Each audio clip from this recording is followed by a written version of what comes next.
the Florida Marlins.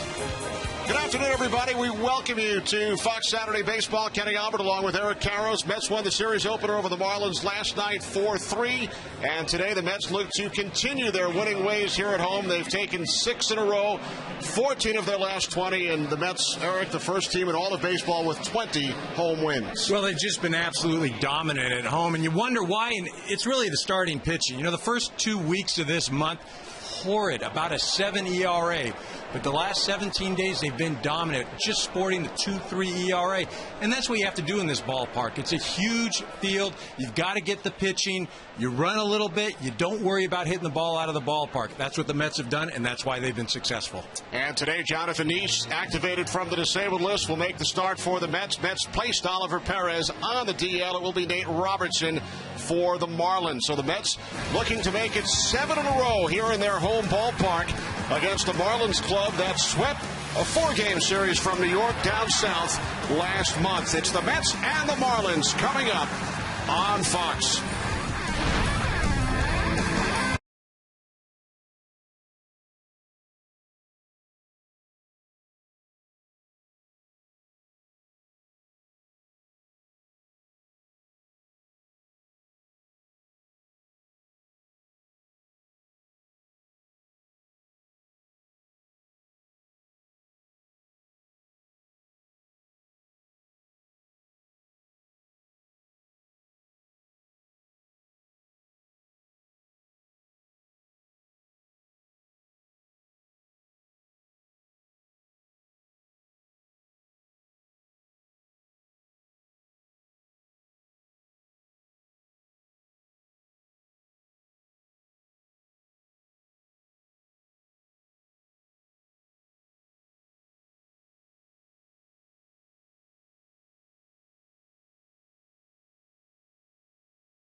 Away from the New York Mets and the Florida Marlins as the Mets take the field following their 4-3 victory last night. This afternoon's game brought to you by Budweiser, official beer of the first inning, the beer that starts with full flavor and ends with a crisp, clean finish. Budweiser, it's what we do.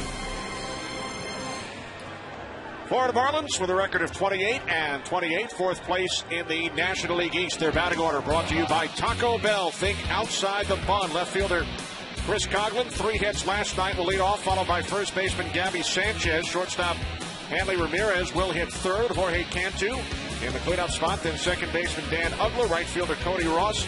And the bottom of the order, the catcher Ronnie Paulino, center fielder Cameron Maben, and pitcher Nate Robinson, as the Marlins face 23-year-old left-hander Jonathan East, activated today off the disabled list. Both of his losses this season have come at the hands of the Florida Marlins. Well, he's a guy that's coming back. You know, he's got to get that ball over the plate. somebody that needs to be efficient. And that's what we're looking at right there. When I say efficient, limit the pitch count. And this may be a good team for him to face because the Florida Marlins, they are a free swinging ball club. They swing at just about everything. So I look for this to be a good matchup for Mr. Neese. Our sprint pitcher profile. Jonathan Neese has never won here at Citi Field in 8 career starts. 0-2 with an earned run average of 4.73. This afternoon, his 17th Major League start, his 9th this season. Defensively for the Mets in the outfield from left to right, Jason Bay, Angel Pagan, Jeff Francoeur. Ike Davis at first. Ruben Tejada, the 20-year-old second baseman, fills in for Luis Castillo. Jose Reyes at short, David Wright at third, and the battery of Jonathan Neese and Rod Barajas. The Mets defensive lineup brought to you by Scott's. So we are set to go here at Citi Field. Florida Marlins have won 6 of 8 games against the New York Mets this season, as Chris Coghlan steps in to lead off against Neese. Coghlan 3 hits last night, his 5th consecutive game with at least 2 base hits, has the average up to 257. The reigning National League Rookie of the Year got off to a slow start this season, but is swinging the bat much better as of late. And the first pitch from Neese missing on the inside corner, ball 1.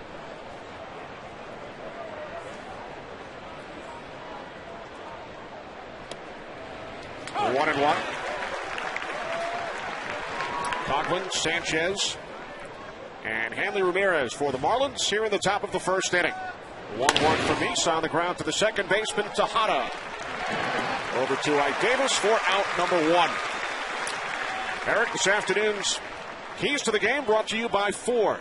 Well, we talk about the Florida Marlins and them being an aggressive ball club. Up at the plate, they've got to be patient. Make Neese throw a lot of pitches. And hey, if the Marlins are leading after 7, they're 26-0. When they don't lead after 7, 0-23. The Mets, they are leading the National League in stolen bases. They've got to play run, run, run. On this field, you play a certain type of baseball. You don't worry about the long ball. The Marlins led last night's game 3-0. The Mets would score the last 4 runs of the game. 1-1 on rookie first baseman Gabby Sanchez, with Hanley Ramirez waiting on deck. Sanchez working on a 5-game hitting streak as Neese misses away, now 2-1. Last night's winning pitcher for the Mets, the knuckleballer R.A. Dickey. You know, he's been a real nice compliment since he's come up and added a little something, obviously, with the knuckleball, but he's been successful. The drive to deep left, and Jason Bay makes the catch on the edge of the warning track for out number 2. Well, Jonathan Neese starting for the first time since suffering a hamstring injury against the Marlins down in Florida on May 16th. Now, and remember, last year he had the surgery. You know, this year, little pull. I mean, it's almost inviting the opposing team to, you know, try him out a little bit. Maybe drop down a bunt. Make him get off the mound. See how agile he is. Neese left that game in the 3rd inning. And with 2 away, here's Hanley Ramirez, who takes ball 1. Neese made a rehab start this past Monday for AAA Buffalo. Hit 6 innings, allowed 2 runs on 8 hits in a game against Syracuse. He's retired the first 2 Marlins here in the first inning.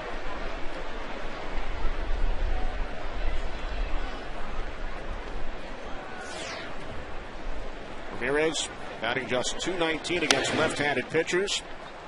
He was the National League's batting champion a season ago. Well, one of the most exciting young players in the game. See Jorge Cantu right there, having a great season. But Ramirez, I mean, he does everything. Plays defense, can hit for power, hit for average, runs well. You know, if anything, maybe it's an attitude that probably is not on par with all the athletic ability. Been some question about his hustle all the time. Manager Freddie Gonzalez, well chronicled issue a couple weeks ago, not running after a ball. Freddie said it's resolved and he's ready to go. Ramirez down on strikes. Good start for Nice. A 12-pitch, 1-2-3 first.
The bunt. Jose Reyes will lead off, followed by center fielder Angel Pagan. Jason Bay hits third. Ike Davis in the cleanup spot.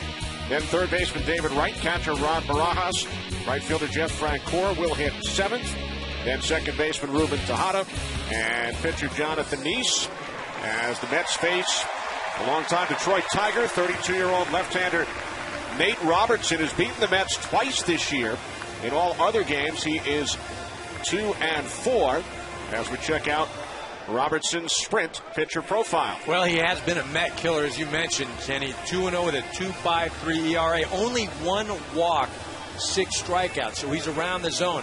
The guy he's got to focus on, Jason Bay, who's been absolutely dominant at home, hitting over 350 this year. Jose Reyes leads off against Robertson and takes inside, ball one. Reyes batting .337 here at home. 1-1. We've talked about the Mets' home record, 20 wins, only 9 losses, 16-4 over their last 20. As a team, Mets are batting 41 points higher at home than on the road. Well, we spoke to manager Jerry Manuel prior to the game, and he offered an interesting theory about why they've been successful at home. Ramirez spins and throws out the speedy Reyes for out number 1. Defensively for the Marlins, brought to you by Scott's. Coughlin in left, Maven in center, Ross in right. Sanchez, Ugler, Ramirez, and Cantu around the infield. And a battery of Robertson and Paulino. Well, just to expand on Jerry Manuel, why he thinks they're better at home offensively than on the road is they've accepted this ballpark. They know what they can do here. When they get on the road, they're thinking, oh, I got to get my home runs. I got to boost that average. He starts swinging, trying to do too much.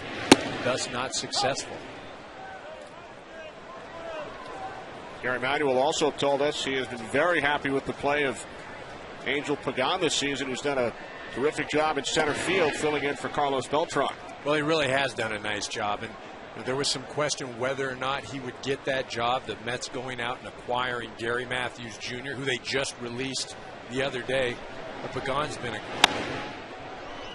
godsend for him out in center field, throwing guys out, playing great defense.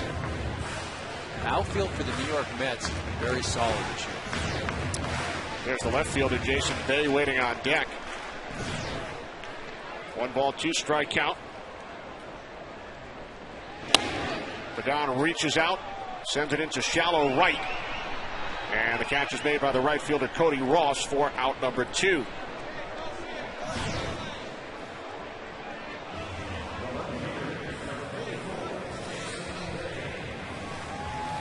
mentioned Carlos Beltran, who has not played in a game for the Mets this season. He did take part in a simulated game against minor leaguers down in Port St. Lucie, Florida yesterday. Went 2 for 6. Not play the outfield or run the bases. But the Mets certainly happy that Beltran is finally swinging the bat.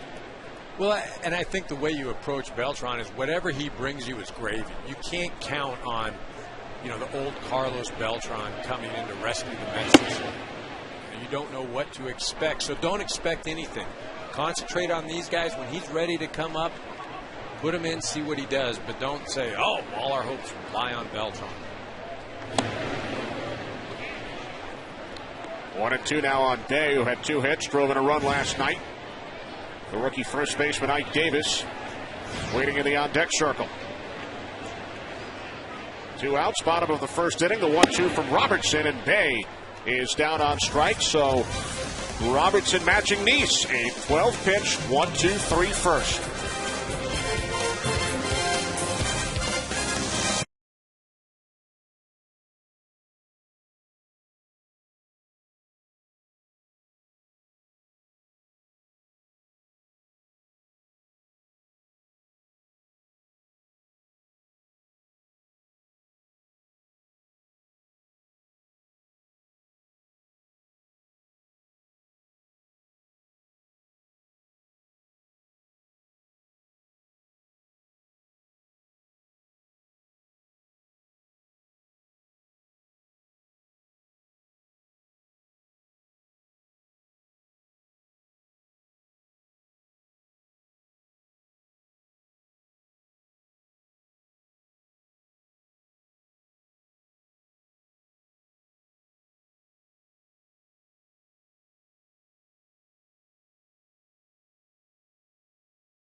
Taco Bell, think outside the bun. By the new 2011 Mustang, a whole new breed of car. And by Sprint, the Now Network.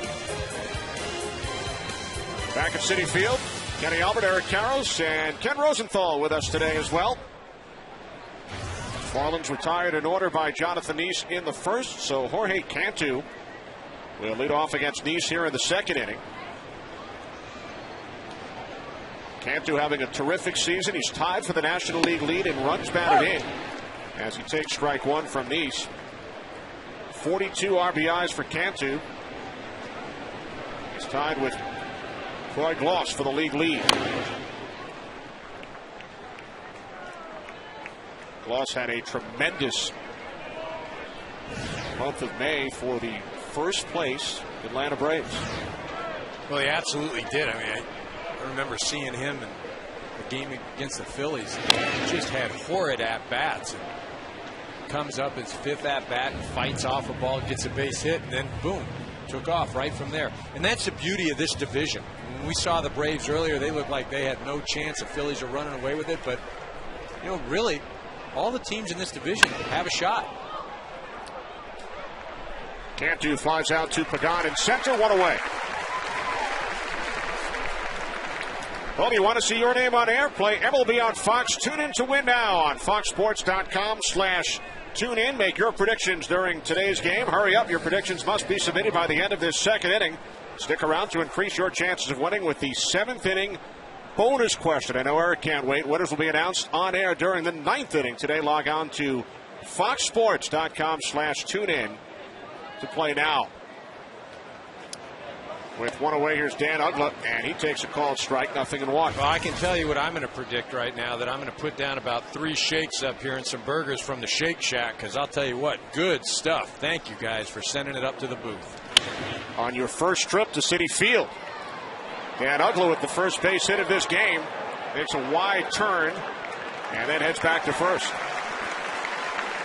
That's really a nice play by Jason Bay right there. You see Dan Uggla gets a bat head out on a pitch that's on the inner half right there. See how he stays closed and just throws the barrel of the bat right there. But this is what more impressive. Jason Bay hustling over into that corner, makes a good, strong throw. You know, this is a guy that's gone from playing left field at Fenway. Short, small, difficult, though, to playing here in this large area out at Citi Field. So the Marlins with a 1-out base runner here in the second inning as Cody Ross steps in. And the first pitch from Nice misses inside, ball 1.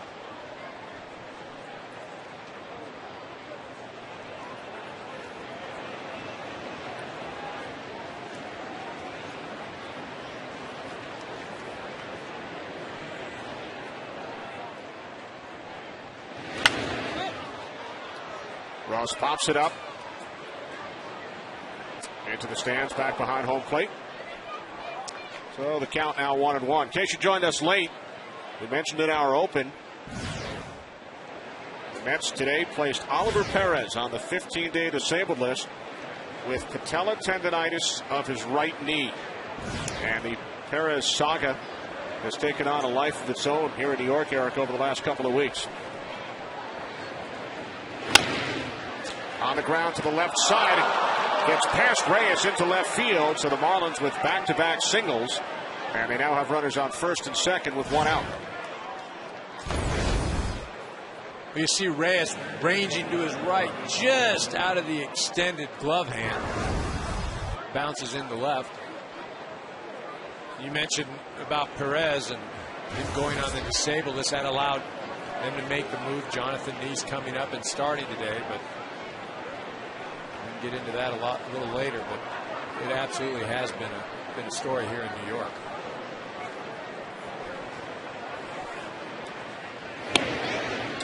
Strike 1 to Ronnie Paulino.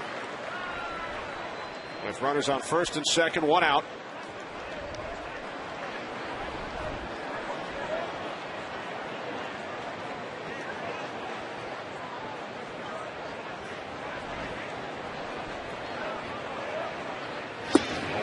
Each down, 0-2.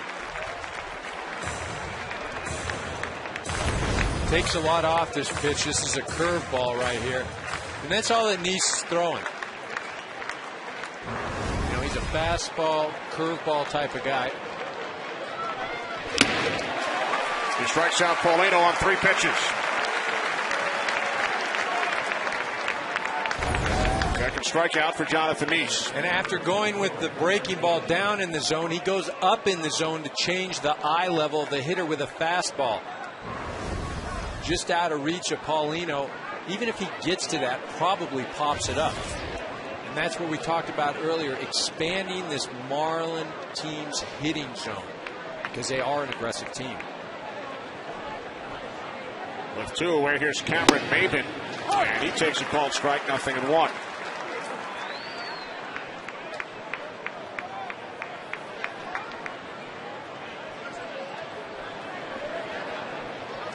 Maben just 3 hits in his last 23 at bats.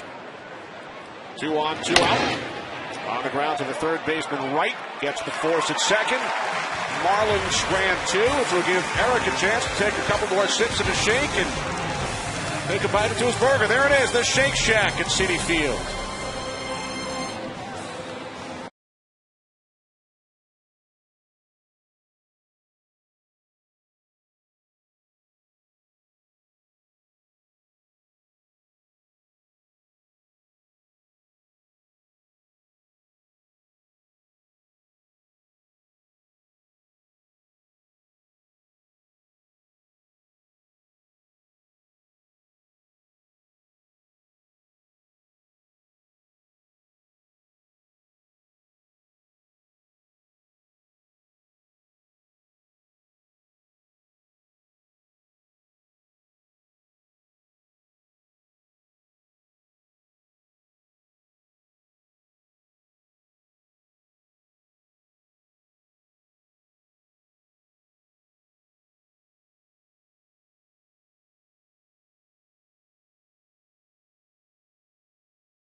Back at Citi Field as we head to the bottom of the second inning. Mets and Marlins are scoreless on a 90-degree afternoon in New York.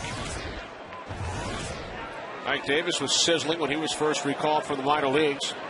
His average has dipped down to 248, but has made a number of fine defensive plays, and it's off to a good start in his major league career. Well, it really is. And when the young guys come up, the first thing they're going to be challenged with is the fastball. Can you hit the fastball? Well, he's proven he can do that.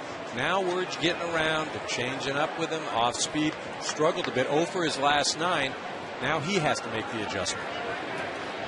0-1 from Robertson, and Davis sends it into the gap in left center. It rolls to the wall. Extra bases for Ike Davis, who leads off the bottom of the second inning with a stand-up double.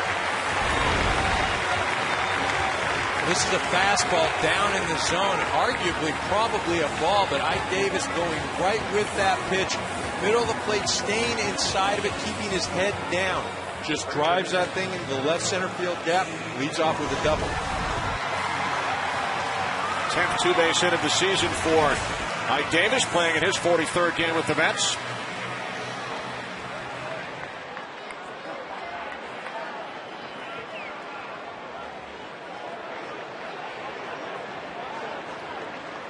So with Davis taking his lead off second, David Wright takes ball 1. Wright batting .413 against left-handed pitching this season. Robertson missing low and away, now 2-0. It really stays in against that left-handed pitching. Left-handers haven't really figured out a way to get him out. They can't bust him in with the fastball. The breaking ball, he seems to stay with it, go to right center. I mean, probably the smartest thing right now that Robertson's doing is to pitch around David Wright. Go after the next hitter, set up a possible double play, but you don't want to lay anything over here because right now I'm saying David Wright, 3-0 count, he's going to let it go if he gets a good pitch to hit.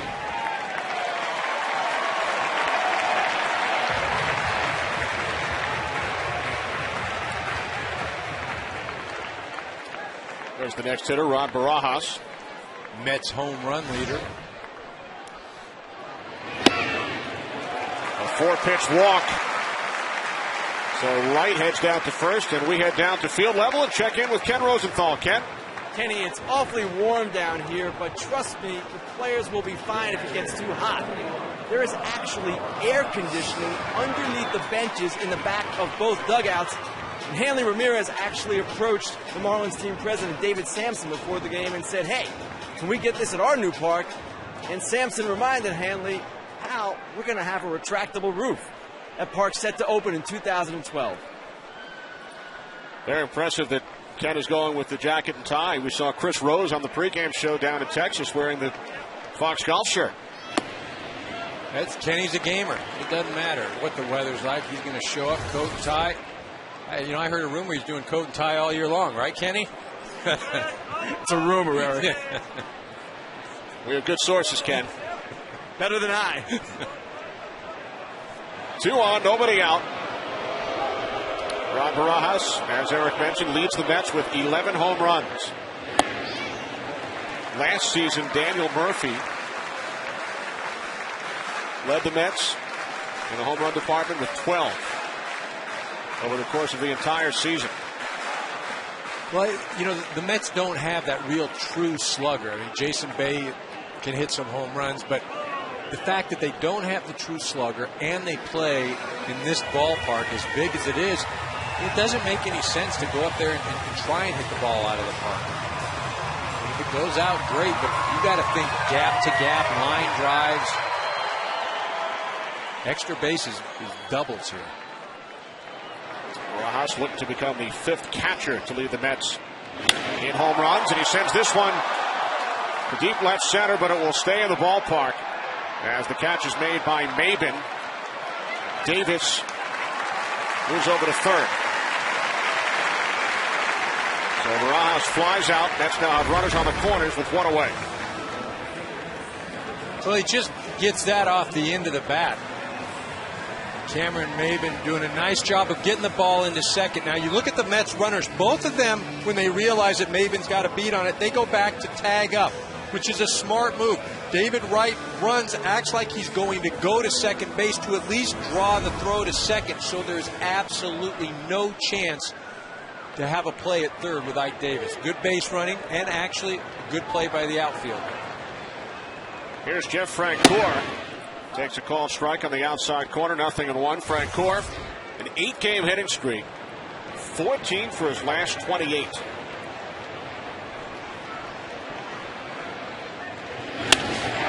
Francoeur into the gap in left center. And it drops in. Davis will score. Right on at third. RBI single for Jeff Francoeur. Drives in his 30th run of the season and now has a hit in 9 consecutive games. Mets lead the Marlins 1-0. Again, this ball not hit on the barrel of the bat, more off the end of the bat. Falls in there. You know, when the Mets are starting to get production from the bottom part of the lineup, it obviously extends it. Now you see going back to third to tag up. Very easily done right there, just in case something does happen. The other runners, boom, they're moving. You see the runner on third, he's tagging up. And the reason he does that is if he does make a great catch, he tags up and walks in. If the ball bounces, he walks in. He doesn't have to be halfway. So first and third, 1 out. As Robertson throws over to first. Ruben Tejada, 20-year-old second baseman at the plate. See the 1 in his RBI column? That was last night, his first major league run batted in. And it accounted for the game-winning run of the 6th inning. Mets came back from a 3-run deficit, beat the Marlins 4-3. Tejada was on the opening day roster, then sent down to AAA Buffalo. Called up yesterday when the Mets placed Luis Castillo on the 15-day disabled list.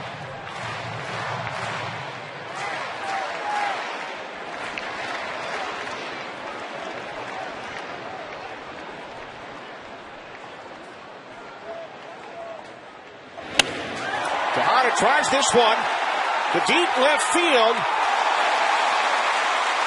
Coming home to score is Wright. In at second with a stand-up double is Tejada, who drives in his second career run. It's now 2-0 Mets.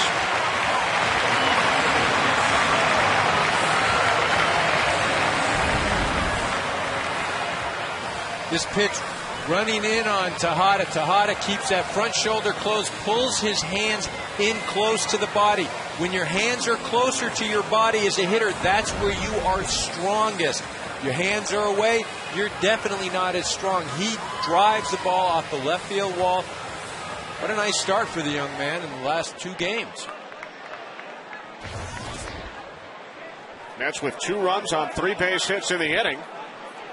Second and third, 1 out with the pitcher Jonathan Neese at the plate. Neese with a base hit in each of his last 2 starts. And last night, Eric, R.A. Dickey helped his own cause. The Mets starting pitcher with 2 base hits, an RBI, and a run scored. There's R.A. right there, telling everybody, yeah, I had 2 hits last night. Got an RBI, too. You know, in one of those, Kenny, he was squared around a bunt. The infielders crashed. He pulled it back and slapped at it. Hit the ball down first. Was able to drive in a run. Hit right off the first base bag and deflected into shallow right field. It's great aim. Great aim right there. 1-2 on Neese, who was actually used as a pinch hitter earlier this season. Neese pinch hit in the 15th inning of that 20-inning game in St. Louis back in April. Man, I would have hated to have had to call that game. You know who called that game? Notice the infield in right there, Kenny, especially with the pitcher up. Ground ball to the right side. Runners hold as Uggla makes the play over to first. And a wise decision to have that infield. And some people would say, well, you know, if he gets a base hit or gets it through, that's 2 runs. Why would you do that? But what you're doing is you're saying, look, I think that my pitcher can get that hitter to roll something to the infielders, and it's exactly what he did.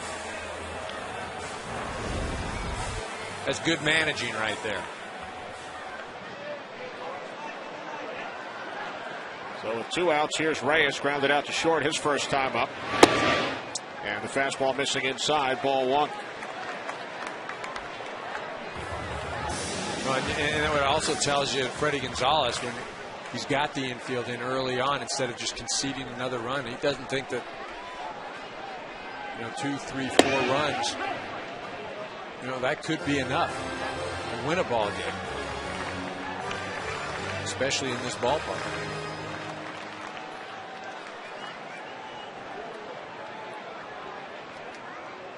One ball, one strike with Angel Pagan on deck. 2 outs, bottom of the second inning. Nice block by the catcher Paulino. Now 2-1. Nate Robertson, as we mentioned, has beaten the Mets twice this year. April 8th here at Citi Field, May 15th down in Florida. Acquired from Detroit at the tail end of spring training. Originally drafted by the Marlins back in 1999. Ramirez charging. Throws out Reyes for the second time, but the Mets score 2 in the inning. Francoeur and Tejada driving in runs. We'll return to Flushing after these messages from your local Fox station.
Of the third inning as Nate Robertson leads off against Jonathan Neese and takes strike one.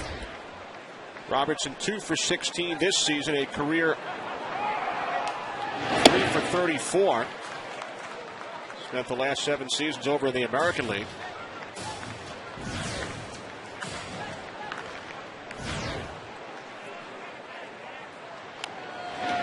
Robertson gets the bat on it. And is thrown out at first by Neese for out number 1. Well, unless you've been sleeping straight through for the last 72 hours, you have seen multiple replays, I'm sure, of what took place in Detroit on Wednesday night. The near perfect game, the 28-out perfect game, if you will. And our FoxSports.com poll question over the last couple of days, Eric, does MLB need to expand on instant replay? And 56% say yes, I've always been in favor of that. 24% answered it does. The Tigers-Indians game changed my mind. And 19% say no, do not mess with tradition as Coughlin bunts foul to the left side, 0-1. What do you think? Well, the way that question is phrased, do they need to expand on it? I mean, I like where it is right now. I don't think that play should have been reviewed. Coughlin hit by the pitch from Nice, so he will head down to first. I like where it is right now with the home runs. See this ball running in. Don't need replay for that. Oh, ow. But you know, when you start talking about, you know, using replay for plays, and then our manager's going to get certain challenges, how many can you use during a game? It just, for me, it just, where does it end?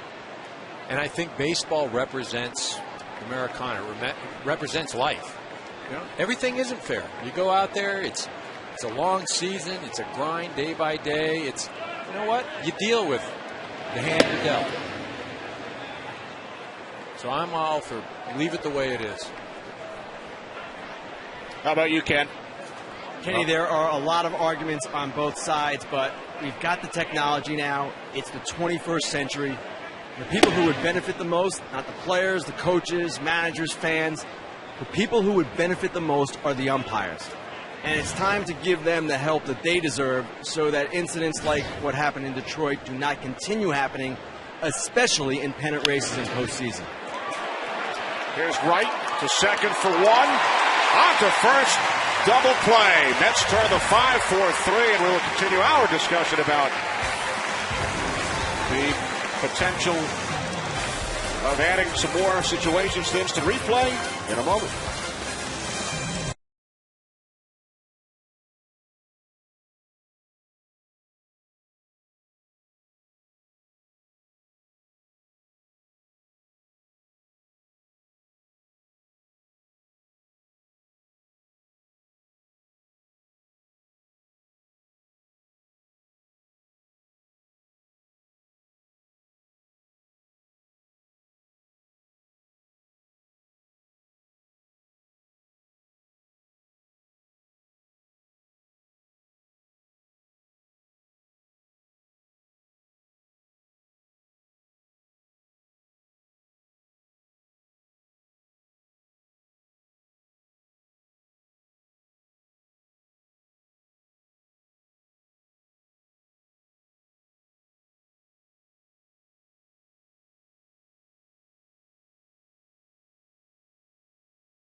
Bottom of the third inning with Angel Pagan leading off for the Mets. Pagan fly to right his first time up.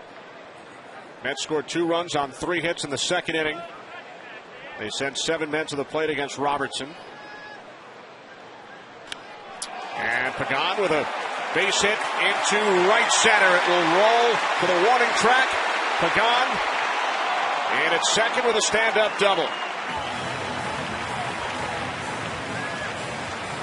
Well, the Mets are playing the gaps today. No question about it. The way they've hit the ball, whether it's Ike Davis or Pagan, going in the alleys. Little surprised Pagan didn't try for third. I know you're not supposed to make the first out at third, but you've got a 2-0 lead. Put a little pressure on the Marlins. Not one of your better defensive clubs. I think he had ideas of it, but again, he makes that decision on his own. He sees where the outfielders are. Not a bad decision. Jason Bay swings at the first pitch for Robertson, 0-1. The double by Pagan, the third two-base hit of this game for the Mets. Davis and Tejada with doubles in the second inning. Called strike, 0-2.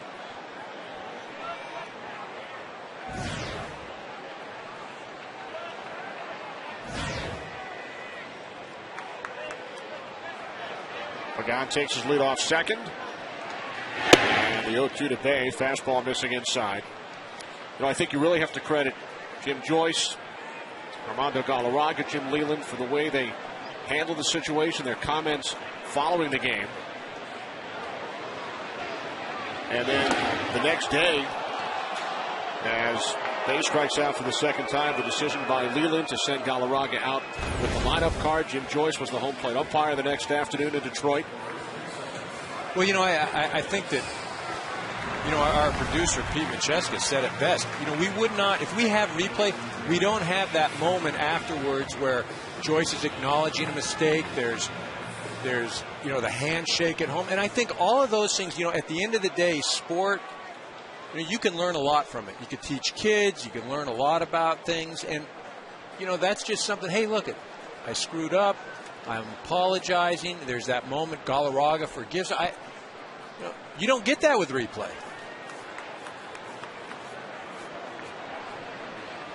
Here's Ike Davis, doubled, came around to score back in the second inning.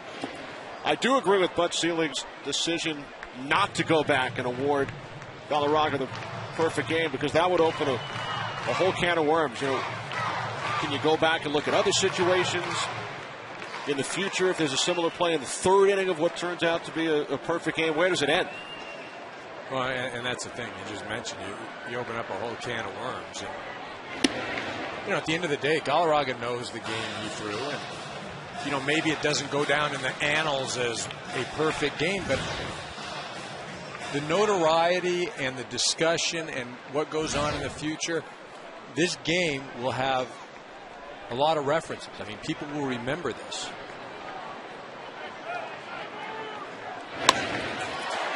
Mike Davis with his second base hit. Pagan around third, heading home. Throw to the plate by Ross is not in time.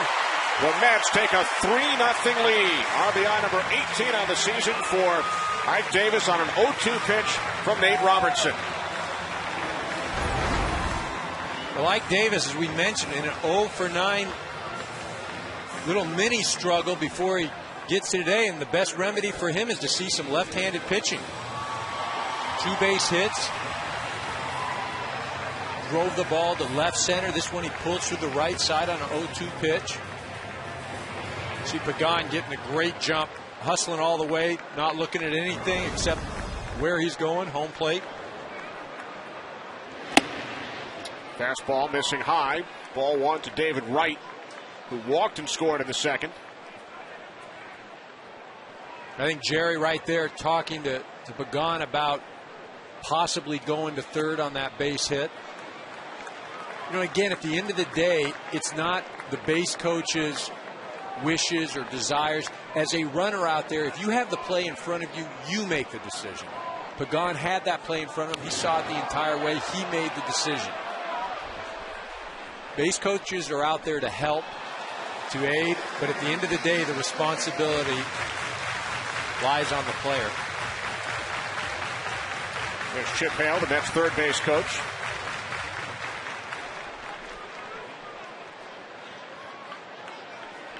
That discussion would not have been as civil had Pagan been thrown out attempting to extend to a triple. Deep left field off the bat of Wright. And it's a home run, only his second here at Citi Field this season. 10th of the season for Wright, as the Mets extend to a 5-0 lead.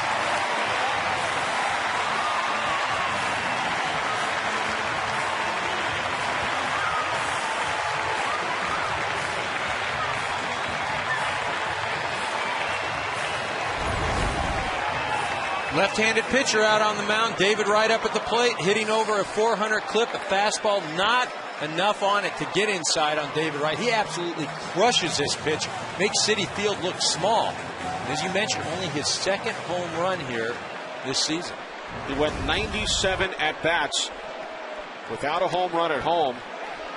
Took Josh Johnson of the Marlins deep in his first plate appearance at home this season and had not homered since here at Citi Field. And that home run was to right field, and I'll tell you, it wasn't anything like that. I mean, you might even argue that that first one was a cheap one, but that one, that might count as 1.5 or 2 in the stats. That was a blast. The Mets moved into Citi Field last season, and David Wright has homered once every 59 at-bats in this ballpark. As Barajas is called out on strikes at Shea Stadium, Eric, for David Wright, 1 home run every 18 at-bats, 1 home run every 59 at Citi Field. Yeah, Shea Stadium was a great place to hit, especially in the day. If you didn't have the cold weather, see Sosa warming up down there. But Shea Stadium, I mean, not even comparable as far as being offensive-minded with this ballpark. Shea, the ball would get out. Yeah, Francoeur drove in a run his first time up.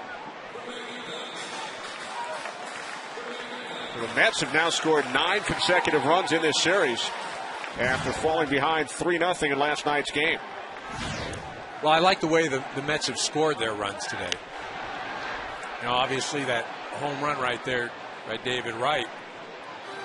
See the pitching coach St. Clair looking on. But what the Mets have done, double, single, hit the ball the other way.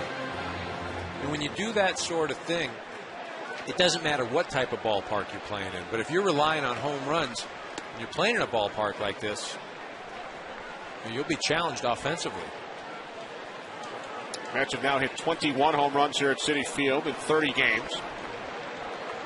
They've hit 23 on the road. They were last in all of baseball last season. Francoeur strikes out, but the Mets extend their lead. Number 10 off the bat of David Wright.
Ink, the new business card from Chase. Make your mark with Ink.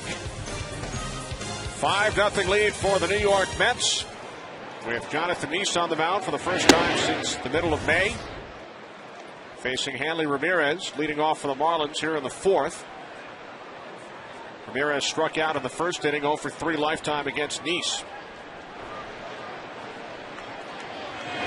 Jonathan Nice, in his return from the disabled list, only 34 pitches over the first 3 innings, and pitch count has been a concern with Nice during his major league career so far. Well, he couldn't really ask for a better start. Forget the being around the plate, limited pitch count. Ground ball to Reyes. He gets it over there to Davis. But you look at that score, Kenny. It's 5-0. So if you're out there throwing and you've got a 5-0 lead, you better not be throwing the ball all over the plate. It's got to go over the plate, especially playing in this ballpark. I mean, you know, for all intents and purposes, he can put it on cruise control right now and see what the Marlins do. You had to look at Mets pitching coach Dan Worthen.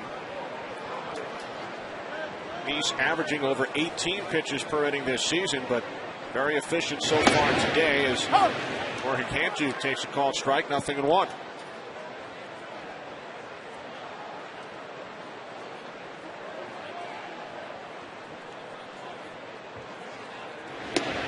Fastball missing inside, 1-1.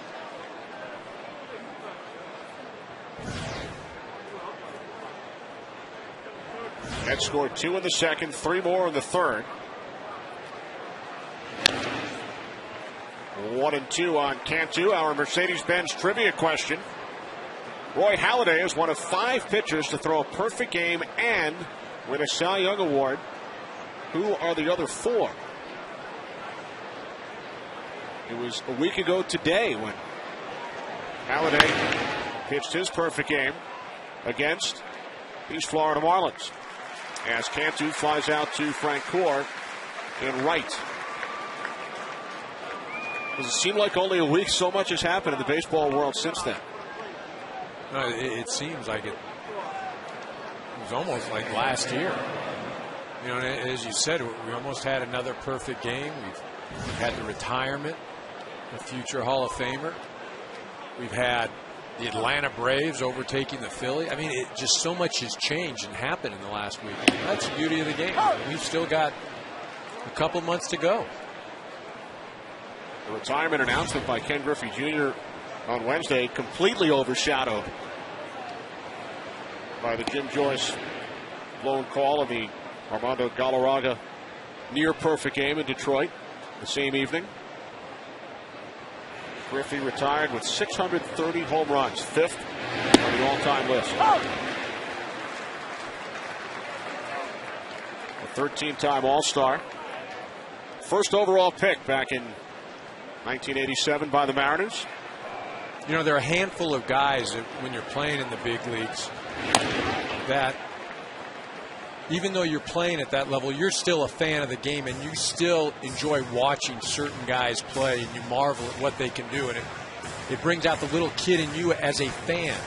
And Ken Griffey Jr., at least for me, was one of those types of players. And I'd sit out there and, okay, well, yeah, I'm in the big leagues, blah, blah, blah. But I watch him and I go, man, that's fun to watch.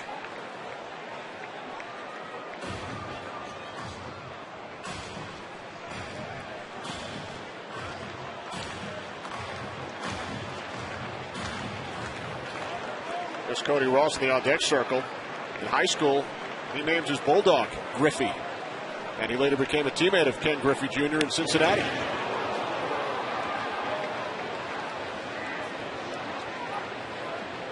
You and I had a chance to chat briefly with Ken Griffey Jr. just last Saturday in the clubhouse in Anaheim.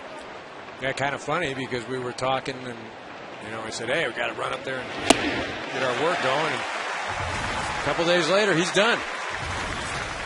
And the Marlins are done in the 4th. 5-0 Mets.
in Flushing, New York.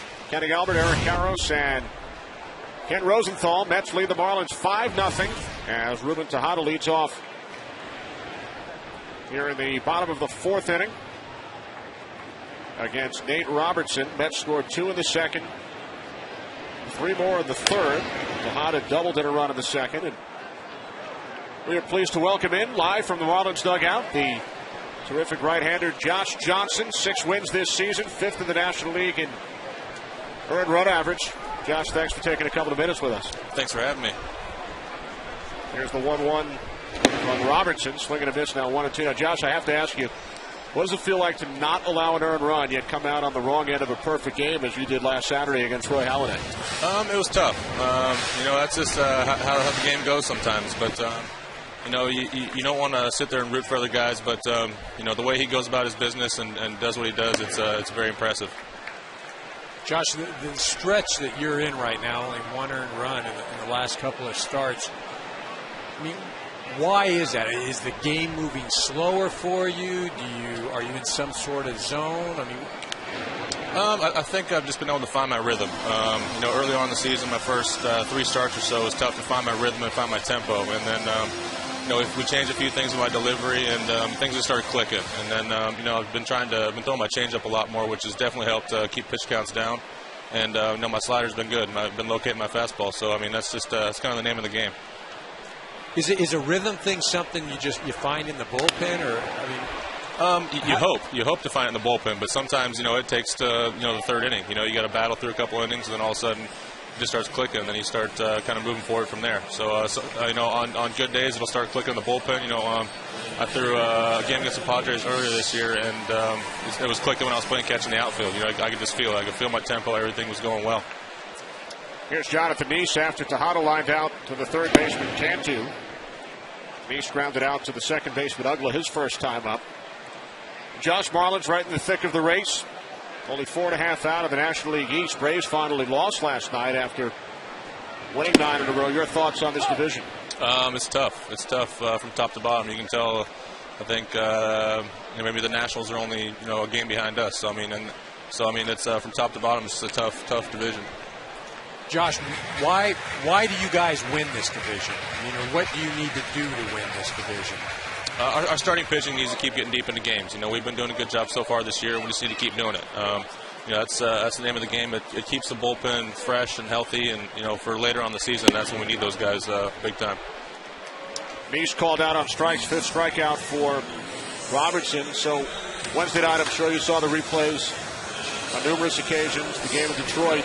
What do you think your reaction might have been if you were in Galarraga's shoes? Oh, I don't know. It's tough to say unless you're actually there. But I think he handled it. I get the best possible way you can. Because there's no you can't change that call. So there's nothing you can do about it then. And you just got to keep moving forward. And you got to ground ball the next I think maybe 1 or 2 pitches later. So he did his job. It's just one of those unfortunate things in baseball. When you're out there on the mound and you feel like you're getting squeezed or not getting the calls, how do you approach the home plate umpire, or do you at all? I never do. I just got to keep making my pitches. It's up to me to make my pitches, and if he misses a couple calls, then that's going to happen. It's part of baseball. But you just got to keep pushing and keep pushing forward and keep trying to throw more strikes.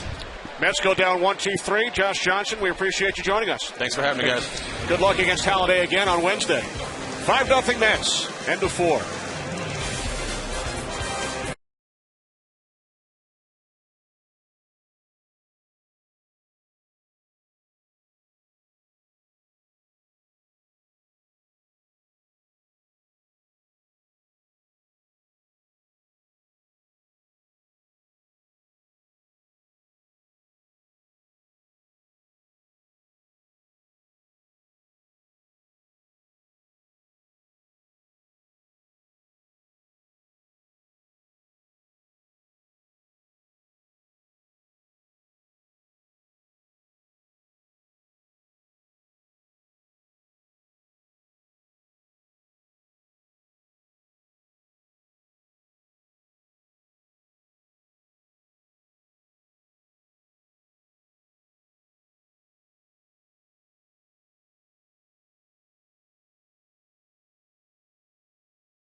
Roy Halladay is one of 5 pitchers to throw a perfect game and win a Cy Young Award. Who are the other 4? Well, they've had a couple of innings to think about it. Sandy Koufax, Catfish Hunter, David Cohn, and Randy Johnson, along with Roy Halladay, have both the perfect game and the Cy Young Award on their career resume. Makes some sense. You know, one of those guys, Pedro Martinez, I mean, he essentially won the Cy Young and had a perfect game for 9 innings. Went into the 10th and lost it. I believe it was against the San Diego Padres while he was pitching for the Expos. But quite a list right there. John East getting set to face Ross, Paulino, and Maben here in the 5th inning. Major League Baseball and People Magazine are recognizing individuals who make a difference in their community. Go to peopleallstars.com. Vote for your favorite everyday All-Star who could represent your club and be honored at the 2010 All-Star Game in Anaheim, July 13th on Fox. Here is Cody Ross, and he takes strike 1. Ross singled to left field back in the 2nd inning. Both Marlins hits came back in the 2nd. You own one of those shirts, Eric? I think today I wouldn't mind wearing one of those. It's nice and cool today. Ross flies out to Bay and left. You know, you must learn Shake Shack etiquette. You had your burger and your shake, and the burger wound up all over your scoreboard. Yes, it did. You cannot eat the burger from Shake Shack near your scoreboard. But for the record, that was the first burger that ended up on my scorebook. Second and one I was finished clean? out. The second one was clean. I made the adjustment. An in-game adjustment by Eric Karros. Strike 1 to Ronnie Paulino. Paulino grounded into out number 27 in the perfect game last Saturday, pitched by Roy Halladay, and he singles to center field for the Marlins' third base hit today. Time for a DirecTV game break. The only way to watch every MLB game in HD, call 1-800-DirecTV. Cardinals and Brewers in St. Louis. Ricky Weeks with a leadoff solo home run in the 1st inning, putting the Brewers on top 1-0. And then guess who? Albert Pujols in the bottom of the 1st, a 2-run shot.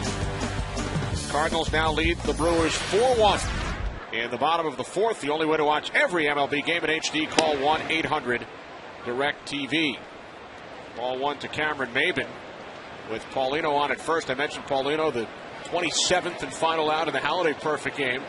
Who would have thought that 4 days later there would be such a controversial 27th out, or potential 27th out? And you know what's interesting about that play? You know, everybody focusing on the call, but you know, watching that from a number of different angles, the second baseman could have made that play easily. And Cabrera doesn't have to range. And you just wonder, you know, Cabrera, originally an outfielder, then a third baseman, and moving over to first in the last couple of years. But, you know, maybe a more experienced first baseman stays at home, lets the second baseman make that play, and Jim Joyce never in that position. Now 2 balls, 2 strikes. I have heard others say the same thing about that play. And here's the other thing. We've seen it in slow motion replay so many times. You see it at regular speed, and that's how Jim Joyce saw it. And he only has 1 shot. He does not have the benefit of the replay. Mets turn the 6-4-3. Their second inning-ending double play in the last 3 innings.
cars, trucks, and crossovers. 5-0 lead for the New York Mets over the Florida Marlins. As Angel Pagan gets set to lead off for New York here in the bottom of the 5th inning against Nate Robertson. Mets with 2 runs on 3 hits in the second, 3 runs on 3 hits in the third, including David Wright's 10th home run of the season, and Pagan on the first pitch here in the 5th. Flies out to Coghlan into the left field corner for out number 1. Time now for a DirecTV game break. The only way to watch every MLB game in HD. Call 1-800-DirecTV. Yankees in Toronto, 1-0 Jays. Top of the 5th inning. Derek Jeter, a 2-run shot off Ricky Romero, giving the Yankees a 2-1 lead. Fast forward to the bottom of the 14th with Chad Gaudin on the mound. Aaron Hill with the game-winning base hit, scoring Edwin Encarnacion. Blue Jays win it 3-2 in 14, their second consecutive win over the Yankees. The only way to watch every MLB game in HD, call 1-800-DirecTV. As Jason Bay flies out to Coghlan in left for out number 2. So Toronto now 33-24. Started the day just 4.5 behind first place Tampa Bay in the American League East. Well, it's funny, a few weeks ago, people are talking about, hey, look at what happened. Tampa's running away with it. But anyhow, look at what's going on today here, Kenny. Verizon game summary. David Wright, 2-run shot in the third. Mike Davis with 2 hits. He scored 2 runs. And Jonathan Neese has shut out the Marlins over the first 5 innings in his return from the disabled list. And now Ike Davis with base hit number 3. And his second double of this game. So Davis, who had been 0 for his last 9, coming into play today with a double in the second, a run-scoring single in the third, and a double here in the 5th. Well, wearing out the left-handed pitching, and you see most of these pitches down the middle or away, and he kind of steps in the bucket, but he keeps that bat going over the plate, almost sort of a long swing. Looks very susceptible to a right-hander that could run stuff in, but swinging it well. That's the end of Nate Robertson, and here comes Sanchez for the Marlins.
.31-year-old right-hander Brian Sanchez out to make his 16th appearance of the season for the Marlins. Ike Davis, a 2-out double, ties his season and career high with his third hit today. Sanchez to David Wright. Inside, ball one. Wright walked and scored in the second. A 2-run home run in the third. Only his second home run here at home this season. And Wright, as you saw, has matched his home run total from a year ago with 10 on the season. Rod Barajas on deck, 2 outs, bottom of the 5th inning, 5-0 New York. Wright reaches out and has his second hit of the game. Rounding third is Davis. Here's the throw from Maben. It is short. And Wright slides safely into second. So David Wright drives in his team-leading 37th run. The Mets now lead 6-0. It's a breaking pitch. David Wright just throwing his hands out there, butt going one way, hands going the other, but good enough to drive the ball out to center field. Now look at nobody covering second base right there. Just a lot of standing around and watching. And as a runner, when you see that, look at, he's just going around. Hey, there's nobody there. I'm going. There's nobody at second base. That's a mistake by Ramirez. He gets over there late, but much too late. See, nobody in the picture at all right there. That is just poor fundamental play by the Florida Marlins.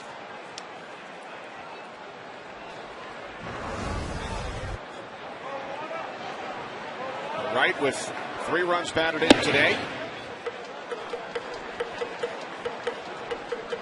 And the Mets have now scored 10 consecutive runs over the last 2 games. But again, look how they're doing it here. You get the double, you get the base hit. This is the way they've got to play here and on the road. You know, that's what we were talking about with Jerry Manuel. He says the reason for the struggles on the road sometimes is he feels like guys are trying to get their numbers, trying to get those home runs. When you talk about home runs, that Philly ball club next week against Boston, they run into some struggles.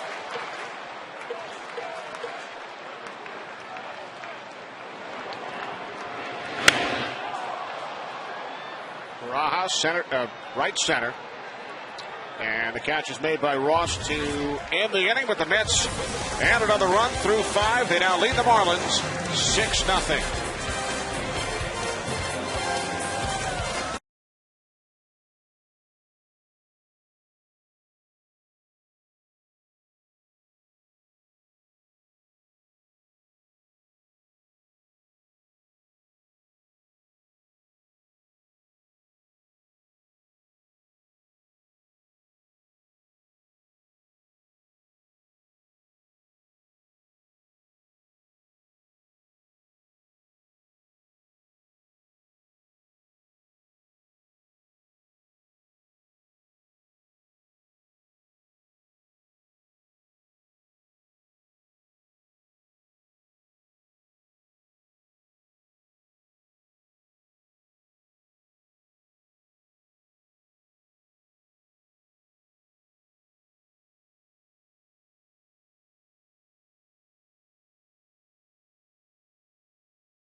By Verizon, the network with the most 3G coverage. And by Chevrolet and our award-winning cars, trucks, and crossovers. Marlins trailing the Mets 6-0. The Marlins in-game box score brought to you by Toyota. Marlins with only 3 base hits, Ugler, Ross, and Paulino. And a pinch hitter, Brett Carroll, batting for the pitcher Sanchez. And Carroll takes a called strike, 0-1. Carroll batting .200, 1 for 7 as a pinch hitter. Jorge Sosa to the Marlins pen as Carroll falls behind, 0-2. Terrific outing by Jonathan Nice, looking for his first ever win here at Citi Field. He's lost to the Marlins twice this season, is not allowed to run over the first 5 innings. And this is only pitch number 60 from Nice, and he strikes out the pinch hitter Carroll on 3 pitches for out number 1. We watch this fastball. This is out over the zone here. Looks like some sort of spinning pitch, maybe not a fastball, maybe some sort of pitch running away about 83, 84 miles an hour. But look at that. You know, that's what blows me away today is he's historically high in the pitch count. And we talked about that at the top of the show. But today, you talk about being economical. You're coming into this inning, only 57 pitches. 60 right now. 57 coming into the inning. And they struck out Carroll. Coghlan hit by a pitch his last time up. And he drives this one into left. On the run is Bay. Reaches up and he cannot get to it. So a 2-base hit for Chris Coghlan as he extends his hitting streak to 7 games. I think Bay felt like he had a beat on this, and then it just sort of took off at the last minute. Didn't really time that very well. So he kind of slows down. I don't think I've got it. Very tough, though, directly over the outfielder's head. Difficult because you can't get an angle one way or the other. So a 1-out base runner for the Marlins. Here's Gabby Sanchez. Sanchez 0 for 2, grounded into a double play his last time up. Mets have turned 2 double plays in the game to end the 3rd and 5th innings in support of the 23-year-old Jonathan Nice.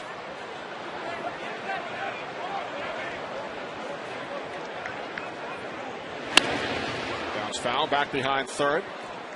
You know, where Nice has been effective, it's been his ability to get the curve ball over. Because he can get the curve ball over, the Florida offense can't just sit on one pitch or the other. Pitching coach Dan Worthen has to be excited. But as a hitter, you go up there, and if a guy can only get one pitch over, you can eliminate everything and just sit on that pitch. But in the case of Nice today, he's got the curve ball over, he gets the fastball over. As a hitter, you're standing up there going, man, help me out here. Marlins have had only 2 runners in scoring position today. 4 base hits for Freddie Gonzalez's Marlins. Sanchez down on strikes.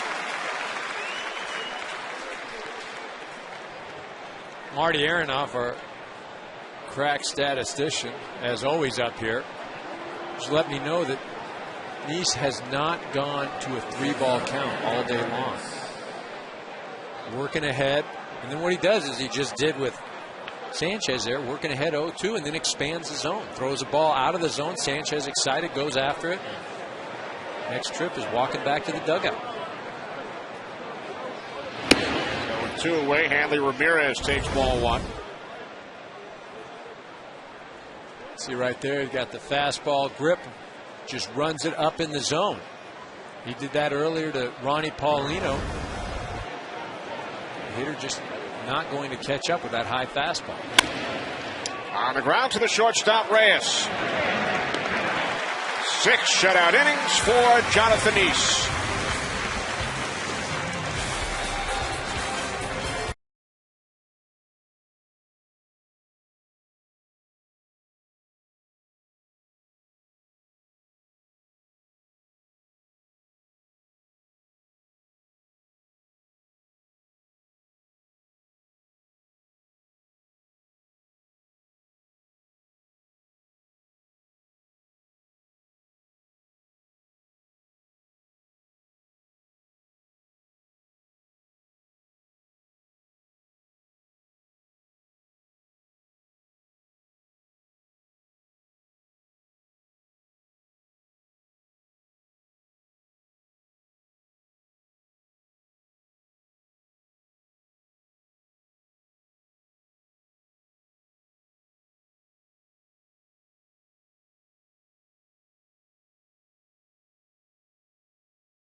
including a 2-run home run back in the 3rd inning. Wright has driven in 3 runs as the Mets look to make it 7 straight wins and 17 of their last 21 here at home. A former Met, Jorge Sosa, comes on to pitch for the Marlins here in the bottom of the 6th inning. And he will face Jeff Francoeur, who extended his hitting streak to 9 games with an RBI single back in the 2nd inning. And Francoeur on the first pitch flies out to Ross in right as we check in with Ken Rosenthal. Ken, there's a little bit more to Francoeur's hitting streak than just what is taking place on the field. Is that he is sporting a beard, and he's not likely to shave it anytime soon. Eric, you'll like this. He told me, I'm raking with it, I'm not shaving it. Now, he has had a season of wild fluctuation. First 10 games, batted .457. Next 35 games, batted .137. And then going into today, his last 10, batted .471. Now, I'll tell you why he doesn't need to shave it. He's married. That's why. If he wasn't married, that stuff would be shaved. I don't know. My wife's always telling me to shave. And you know, that slump started with that 20-inning game we referenced earlier. Jeff was 0 for 7 that day/night against the St. Louis Cardinals. It looks like one of the Blackhawks or Flyers with the playoff beards. You're right. You're right. Well, I'll tell you, Francoeur, though, has always been a streaky guy. That's just the nature of his game. Now Tejada pops it up. And the catch is made by Ross in shallow right field. Ruben Tejada, just 2 nights ago, had what we presume will be the last ever base hit in the minor leagues against Steven Strasburg. Yeah, Strasburg set to make a debut. The Nationals. This Tuesday against the Pittsburgh Pirates. But with Tejada playing for Buffalo and Strasburg pitching for Syracuse. Tejada with a 5th inning base hit. The last hit given up on Thursday night by Strasburg in his AAA start, as he will be recalled by the Washington Nationals and is scheduled to make his major league debut on Tuesday. Record of 7-2 in double and AAA this season. I mean, the expectations, though, for this kid are so high that I'm not sure that he's going to be able to live up to anything, no matter how he throws against Pittsburgh. How about Craig Schilling's comments a couple of weeks ago after watching Strasburg? He said the second he's called up, he might be the best pitcher in the major leagues. You hear that? Talk about pressure. I didn't know Kurt was scouting now. There's Brian Ruggie, the third base umpire, and he signals strike 3. So 6 innings in the books. We'll return to Flushing after these messages from your local Fox station.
Ken Rosenthal from Citi Field. Mets lead the Marlins 6-0. Nationwide, thousands of communities have gotten involved as Chevy and Scotts have set out to rebuild local ballparks. Don't miss your chance to get involved and to win a new Chevy at ChevyBaseball.com. Jorge Cantu leading off for the Marlins here in the top of the 7th inning. Jonathan Neese in his return from the disabled list. 6 shutout innings so far. In his only win this season in Philadelphia, back on April 30th, he pitched a season-high 7 innings. Beat the Phillies 9-1. Working into the 7th with a 6-0 lead here this afternoon.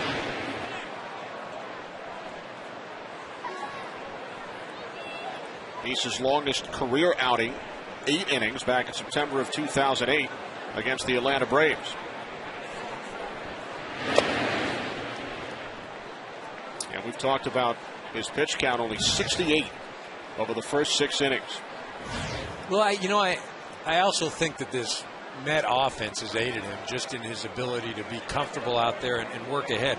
Because in the top of the 2nd inning, the Marlins put a few runners on. Hard grounder fielded by Wright, 1 away. And the Mets had yet to score. But since the Mets got on the board, basically it's been lights out for Neese. Like I said, he's the type of guy that I think once he gets comfortable, takes some of the pressure off, and isn't worried about messing something up. He can get going, and he's done that today.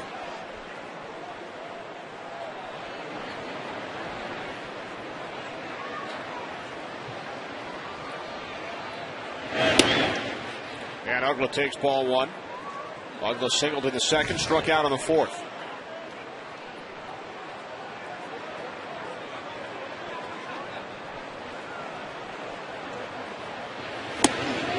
One.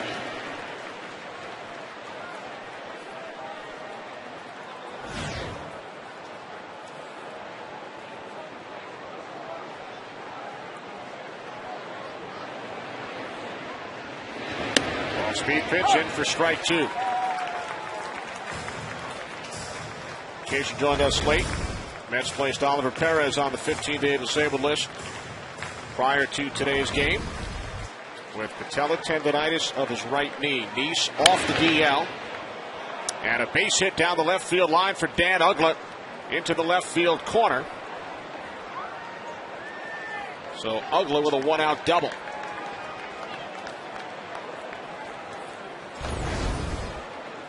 Uggla getting his 2nd hit of the day. It's a fastball in. He just jerks it down the line. Just inside the foul line.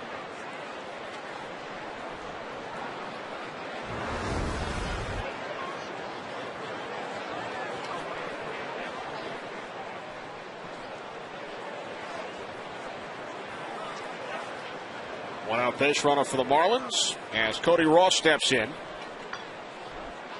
Ross is 1 for 2. And he takes strike 1 from Neese. Marlins with no runs on 5 hits. Mets 6 runs on 8 base hits today.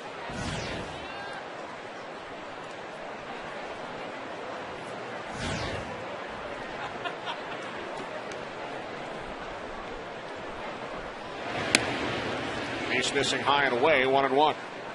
Not often has he missed with that curveball. He started Ross with the curveball this at-bat. Rolled it right in there for a strike. And I think that's why he's been effective, been able to get the breaking ball over, been able to get it over early in the count. Fastball off the glove of Barajas. Uggla moves to 3rd. He just cuts this too much. Ball bearing in, Barajas not being able to get over there.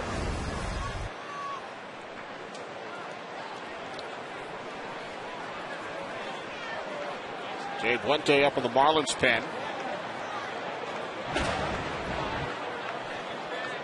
So Uggla, the first Marlin to reach 3rd base in this game on the wild pitch.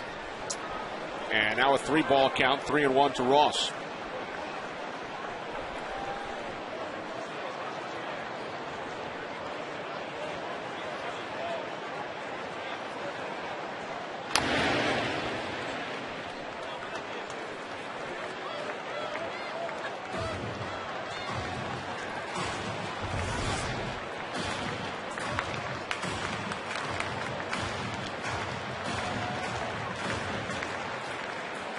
One out, top of the 7th inning, with the Mets leading the Marlins 6-0.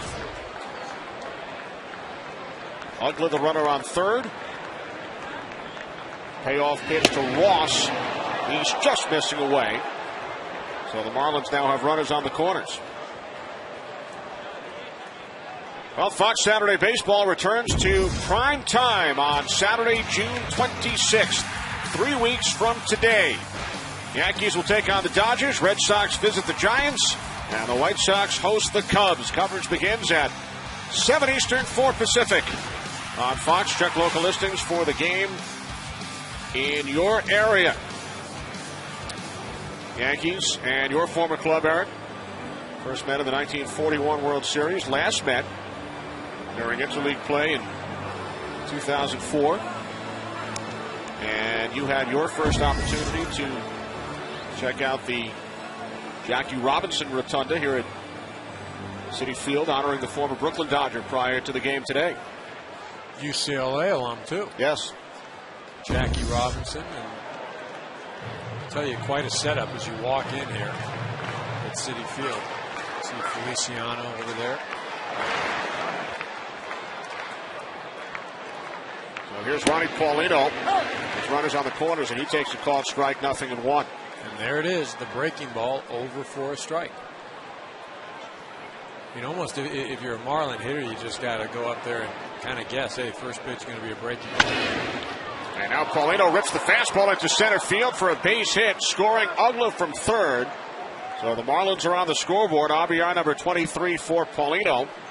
The Mets lead is now 6-1. Paulino just shoots this ball right back up the middle.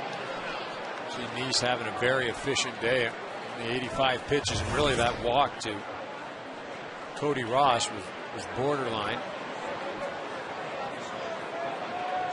Jerry Manuel looking on, hoping to get Neese through this inning. Cameron Maybin at the plate. And the bunt rolls foul. During the first installment of Primetime Baseball on Fox, you and I were in Philadelphia as Daisuke Matsuzaka no-hit the Phillies for 7 2/3 innings a couple of weeks back. Yeah, he had a great start. Really, that kind of seemed like that was the beginning of the Philly troubles. Struggled against Matsuzaka, then Wakefield threw well against him the next day, and then the Mets came in. R.A. Dickey shut him down, and been in an offensive funk ever since. Maybin swinging away, 0-2. We've talked about the 20-inning game. The Matsuzaka no-hitter for 7 2/3. This is week 9 of Fox Saturday Baseball. CC Sabathia with a no-hitter for 7 2/3. Mark Teixeira, 3 home runs in Boston. We were in Anaheim last week, the walk-off grand slam. Shoot, injury. You've been at 3 of those right there, Kenny. You're hot this year. 3 out of the 5. You are hot. Only on Fox. Maybin down on strikes. Big strikeout for Jonathan Neese for out number 2. It's his 6th strikeout.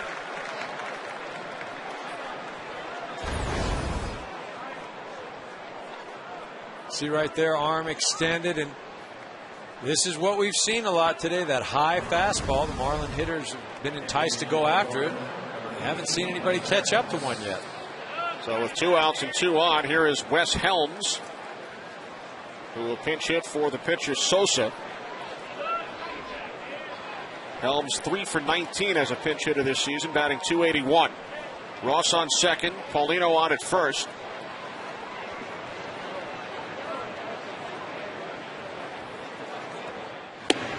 Fastball missing inside, ball 1 to Helms. Helms, the all-time leader in pinch hits by a Marlin.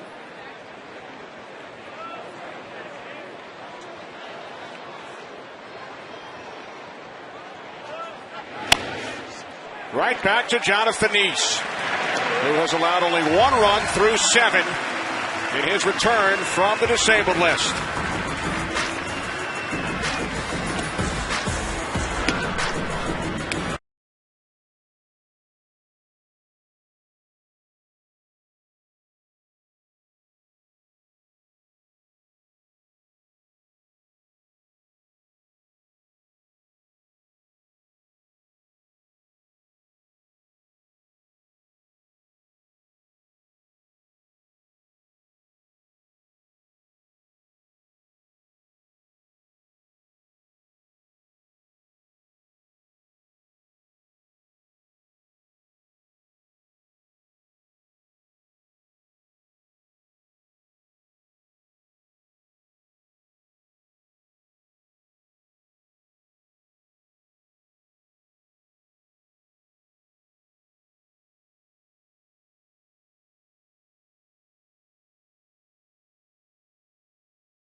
To win. By Michelin, a better way forward. And by Lowe's, for all your home improvement needs, Lowe's. Let's build something together. Well, the New York Mets building towards their 7th consecutive victory here at home, thanks in large part to the left arm of Jonathan Neese. Well, he comes in right there, telling him, nice job, way to go. Jerry Manuel hunting him down, saying, that's it. No. Come on, one more. I can go one more. Nope. You can't do it. You've done a great job.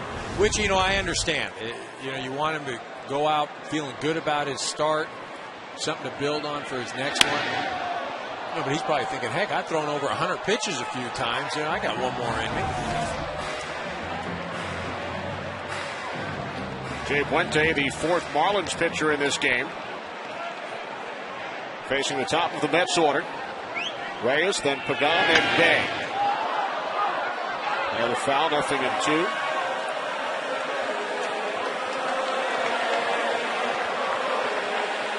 There's Henry Mejia up in the Mets pen.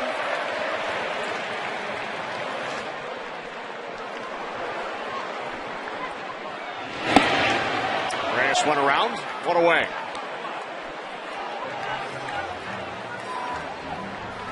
Well, today's MLB on Fox. Tune in to win. Bonus question. Who's that tweeter? Here it is. Junior, congratulations on an outstanding career. We have a locker waiting for you in Cooperstown. Who tweeted that statement? Was it Ozzie Smith, Sparky Anderson, Tommy Lasorda, or Tony Gwynn? To answer, visit foxsports.com/tune-in. Make your prediction before the final out of this 7th inning. Not in the game. Sign up for next week's MLB on Fox game at foxsports.com/tune-in. Think Tommy tweets?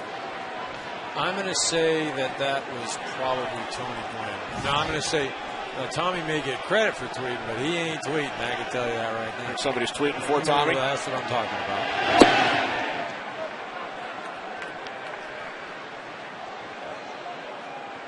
Mets leading the Marlins 6-1. Bottom of the 7th inning here at Citi Field. Angel Pagan 1 for 3, doubled and scored back in the 3rd inning.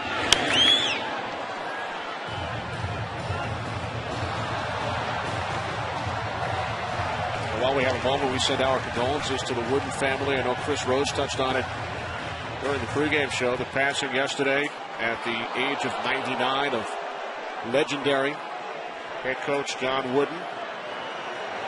A man who you met on numerous occasions at your alma mater, UCLA. Yep, always at the UCLA basketball games. Season ticket holder there, and he'd always be behind the UCLA bench. Huge baseball fan. Talk a lot of baseball. Ever give you any pointers? Not any pointers, but the thing about it with him and talking about he coached life. I mean, he coached life through basketball, and you see the accomplishments unparalleled. 10 national championships, 88 game win streak. But for me, I mean, it's a quote I use all the time. It's for kids and whatever, the worst thing you can do for the ones you love are things they can and should do for themselves. John Wood, and he's got a ton of those life lesson things. Well, back to the screen by Jason Bay. I read an interview with John Wooden last night after I learned of his passing, and you mentioned his love for baseball. He was quoted in an interview which was done, I think, back in 1996. He said, baseball was my first love. Mm-hmm. And he was a baseball coach just prior to signing with UCLA in 1948. He coached both basketball and baseball at Indiana Teachers College, which later became Indiana State.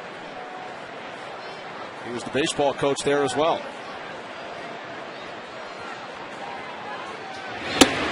Fastball high and tight, and we referenced Jackie Robinson earlier.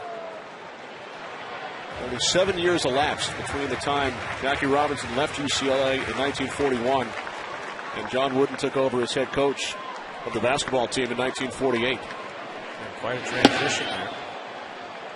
I think that the one thing about John Wooden, people are, you know, they're celebrities, they're famous, this and that. Oh, they're great guys and this and that. And, you know, if you talk to enough people, somebody will say, well, you know, that guy or that woman, or, you know, they'll have something negative to say. Never have I heard anything said negatively about John Wooden. Never. They lined out to Ramirez. Pagan was on the move, so the Marlins turn 2. And that will do it for the Mets in the 7th inning. One more look at the double play. It's the Mets 6 and the Marlins 1 through 7.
Will come on in relief of Jonathan Neese, who was outstanding, allowing just 1 run on 6 hits in 7 innings. You want to feel old, Eric? Mets now have 2 20-year-olds on the field, their pitcher and their second baseman. Well, you know, and that's the thing where this ball club, they do have some youth. Look at the shortstop position, the third base position, these two, first base as well. And they've got younger players, center field. And it'll be interesting to see how they continue to progress. And can these guys be everyday contributors? And the Mets absolutely believe that they will be. Mejia, a lightning arm.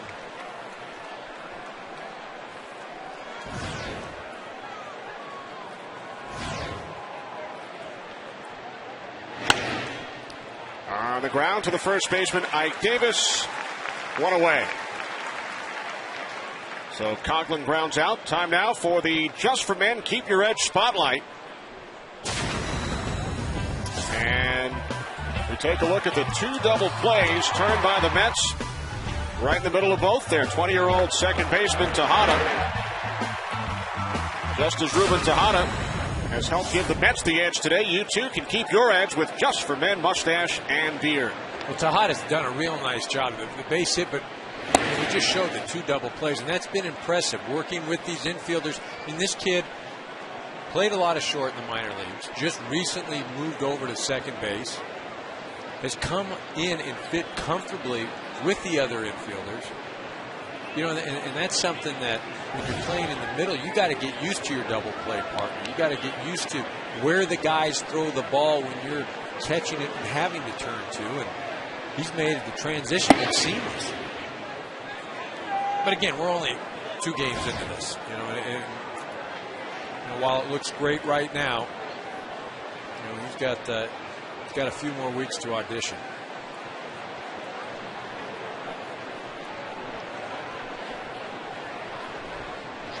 Sanchez low and away as we check in with Ken Rosenthal. Ken? Well, Kenny, a lot of debate right now about Henry Mejia within the Mets organization.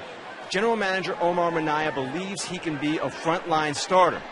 But Jerry Manuel told us before the game he's not sure, even if they send him down, that Mejia could get the command of his secondary pitches necessary to start this season. Now, on top of that, what we've seen today out of John Neese makes you believe that with Santana and Pelfrey and Neese, they could be okay, but they're also going to be looking for a starter at the deadline, and there will be plenty available. John Main on the disabled list. Sanchez flies out to Pagan in center. Ari Dickey 3-0. Yasunori Takahashi 4-2. And can we take a look at some of the arms who may be available leading up to the trade deadline on July 31st? There, Kenny. And obviously some cost more than others in terms of money, in terms of prospects. But the Mets say they have payroll flexibility. And yet another element here is that, as you guys have talked about, they've got a nice core of young players. And they're not willing to trade a Ruben Tejada so easily. So they're in a good position, especially if Neese comes on. But it's going to be really interesting to see what they do. Slow roller, Mejia with the toss to Davis. A 1-2-3, 8-pitch eighth for the 20-year-old Henry Mejia.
One lead over the Marlins.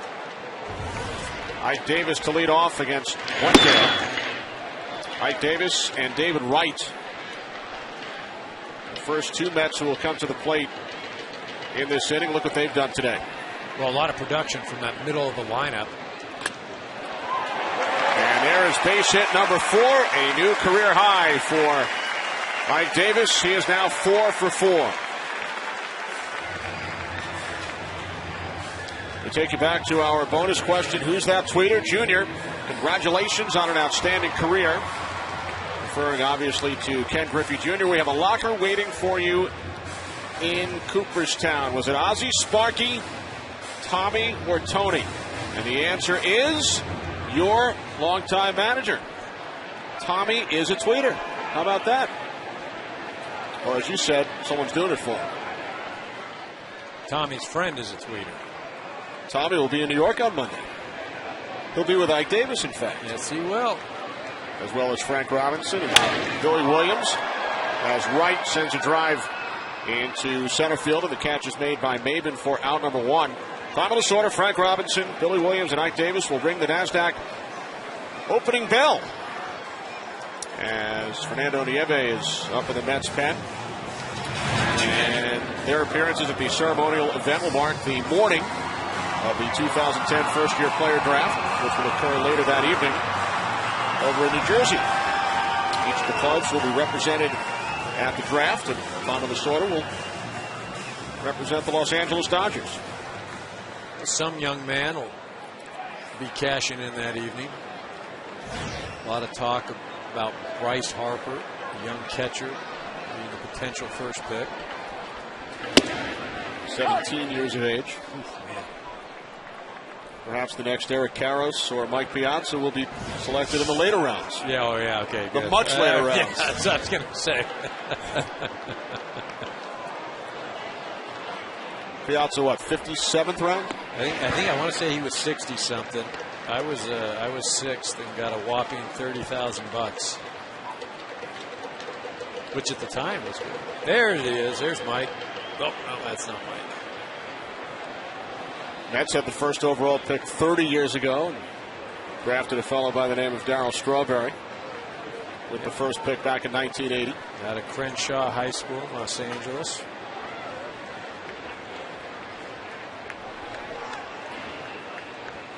One to Rob Barajas. Mets also had the first overall pick in 1966 and chose Steve Chilcutt ahead of one Reggie Jackson. It turned out well, didn't it? For the A's. Yes. The Marlins have a recent second-round draft pick playing in Double-A Jacksonville. Talked about Steven Strasburg earlier, who is expected to make his major league debut on Tuesday. Ken Rosenthal, how about Mike Stanton, the Marlins' terrific prospect? When might we see him in a Florida Marlins uniform? Kenny, we are likely to see him this week as well. And this kid could be their version of Jason Hayward. He's an outfielder. He's going to play left and right. 21 home runs at Double-A so far. A double short of the cycle last night. And keep in mind, he's got the 21 home runs. The major league leader, Jose Bautista, has 18.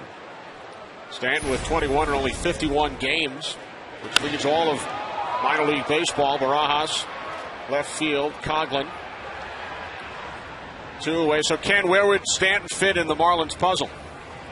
Who's the odd man out? Cameron Maben, one way or the other, will be either demoted and play every day at AAA or just lose playing time with Brett Carroll going down. It's a little bit more difficult decision for them than it was in 2003 when they brought up Miguel Cabrera to replace a struggling Todd Hollandsworth, but they're going to fit Mr. Stanton in. Todd Hollandsworth, a former Dodger Rookie of the Year. Yeah, well, I was just going to mention Miguel Cabrera. That was the worst thing I'd ever seen, bringing him up. I was with the Chicago Cubs that year, and he absolutely wore us out in the playoffs. Hit a 3-run home run in Game 7 of the National League Championship Series. The Marlins went on to win that game and go on and beat the Yankees in the World Series. I saw enough of Cabrera, boy. Turned out to be a great player so far, huh? Maybe Stanton goes the same route. Francoeur broke his bat with 2 outs, bottom of the 8th inning. Francoeur with a run batted in back in the 2nd inning.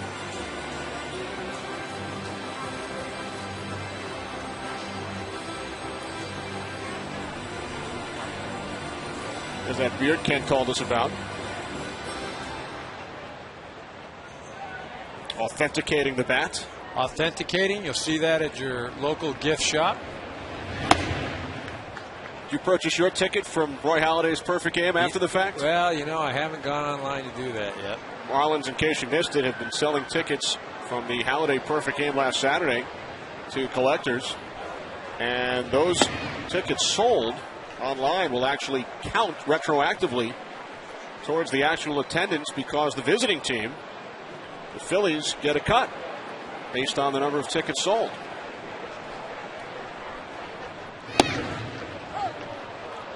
Stay right here, says Mike Winters. Full count. You doing your duty, correct? Trying to pad the Phillies. I thought about it. Haven't done it you yet. didn't get it. Not yet. You bought that ticket. Fernando Nieve waiting. On it goes. Francoeur got a piece of it. Visit your local Lowe's to cast your Scott's MLB All-Star ballot. Enter for a chance to win a VIP All-Star Week experience. Compliments of Scott's. Write-in vote for Eric Karros. A little late for that, boys.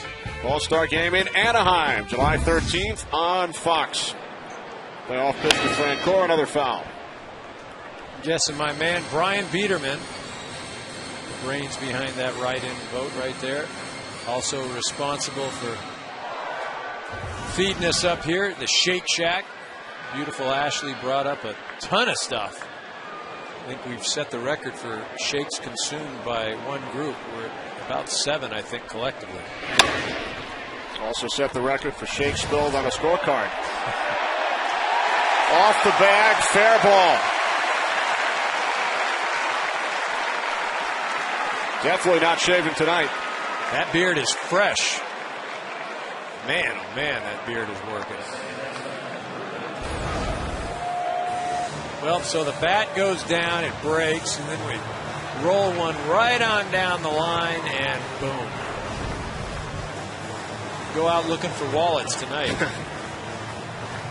Second hit of the game for Francoeur. You mentioned Brian Biederman. We credit Brian with the write-in vote and the shakes. He's our associate director. Great job by our entire crew this afternoon, led by producer Pete Macheska, director Bill Webb, associate director, the aforementioned Brian Biederman, broadcast associate Eric Mandia. Our technical producer is Sid Drexler, technical director Jonathan Evans. Pre-game show produced by Don Bowie. Highlight supervisor Janice Casaza. First pitch to Tejada, low and away.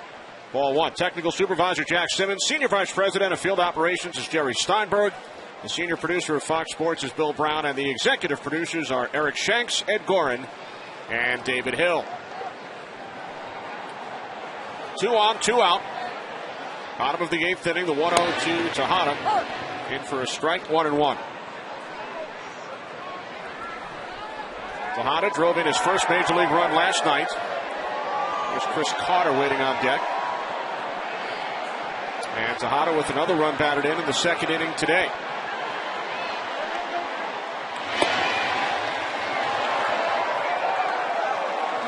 Tejada had been playing shortstop for the most part in the minor leagues, but the Mets view him as their potential second baseman of the future. Well, again, he's going to get these next few weeks as long as Castillo is on the disabled list.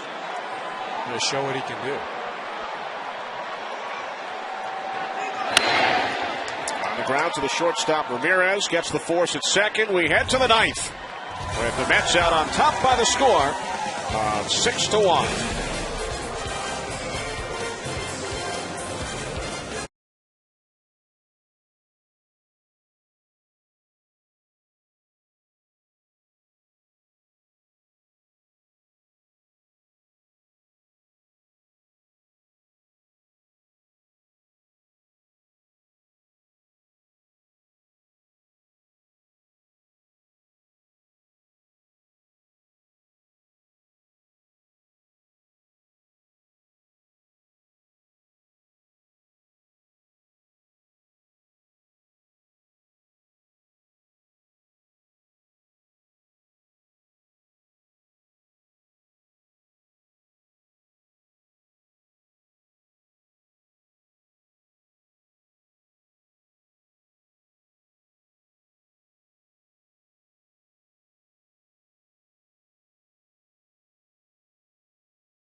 for the Mets, who lead the Marlins 6-1. 1 run, 6 hits for Florida, 6 runs on 10 hits for New York. Mets scored 2 in the second, 3 in the third, as 23-year-old left-hander Jonathan Neese returned from the disabled list and was marvelous for the New York Mets this afternoon, as he is 3 outs away from picking up his first ever victory here at Citi Field. Jorge Cantu 0 for 3, now 1 for 4, as Cantu singles into left field.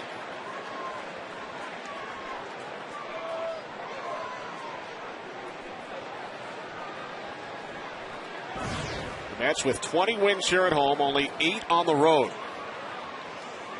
First Major League team to win 20 at home this season, as Dan Uggla steps in.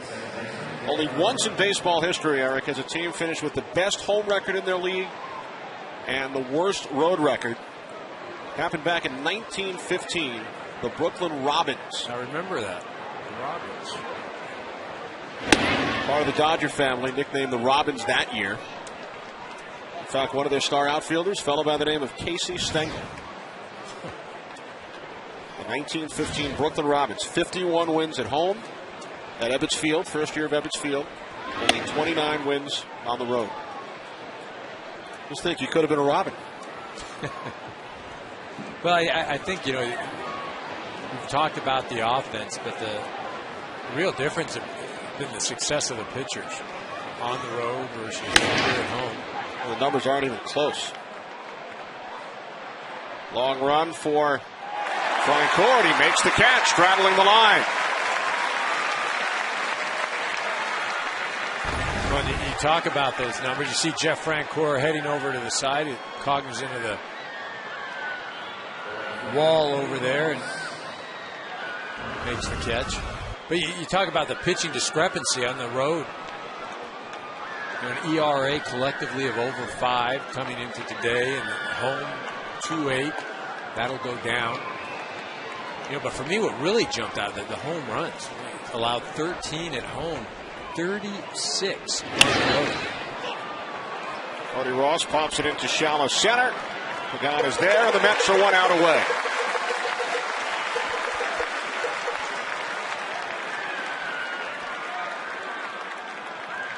Well, the Mets, who won the series opener last night 4-3, coming from behind after trailing 3-0. With a 6-1 lead over the Marlins today. Mets will send Hisanori Takahashi to the mound tomorrow in the series finale against Ricky Nolasco. Well, Jerry Manuel has to be excited about the way his ball club is playing. And what'll be interesting is that they've got a road trip coming up. It's Baltimore and Cleveland, and they've got to do well there. I mean, that's you got to go out there and, you know, win at least 4 of those games, ideally more. You know, and then the other big teller is going to be right after the All-Star break for this Mets ball club. It's the Giants, the Diamondbacks, the Dodgers, and, you know, it's the West Coast trip. You just had the All-Star break layoff, and then you're going to go have to face a Lincecum, a Kane, or a Zito, or a Sanchez, and, you know, Arizona, maybe a Herring or Jackson, the Dodgers, Kershaw, Billingsley. That will not be easy. Could have a huge impact on this Mets season. Mets 1 strike away. They've got 55 consecutive road games over the last 2 seasons, this year and last year. 55 straight road games without consecutive wins, without back-to-back wins.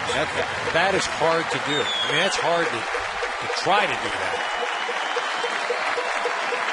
Fans on their feet here at Citi Field. 1 ball, 2 strike count. Ronnie Paulino.